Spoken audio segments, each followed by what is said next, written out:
Hello everyone, welcome to Visual Effects Hut. I'm Jack, and as part of the Render Realism series I'm going to be teaching you Chromatic Aberration. So first we need to import our footage that we've rendered out in one of our render engines. So for this example I'm using Octane. I apologise for it not looking super realistic. So what Chromatic Aberration is, it's like an imperfection within a lens.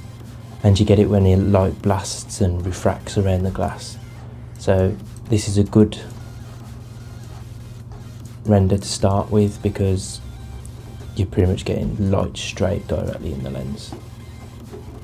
We duplicate the layer, copy and paste. So then what we do is we go to the channel mixer and we pull down everything that isn't blue.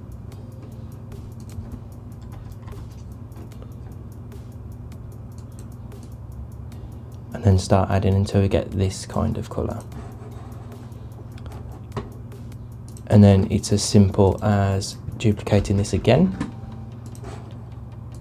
with the channel mixer on and searching for colour balance HLS. This time shift it towards the magenta.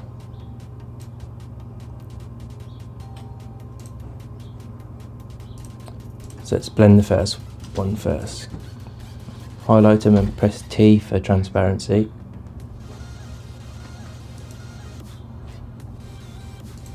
Set both to screen. And you want it about 35% to start with. This will affect the colour, but it's kind of extra realism. But there is a way to sort that, I'll show you in a bit. And then this one, 35. And then it's as simple as just moving it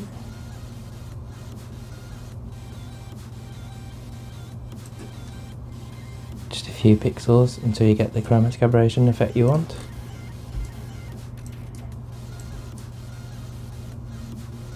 See it around the screen.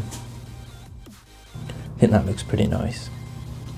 So you got the blue and the pink here. And then the other trick is to use levels and just get the highlighted areas. If you copy and paste that onto the magenta one as well and then show both again, you'll manage to keep the colour as well as getting harsher chromatic aberration. So this is a more realistic look and it tends to work better than using third-party plugins. So hopefully you found that useful and stay tuned for more tutorials.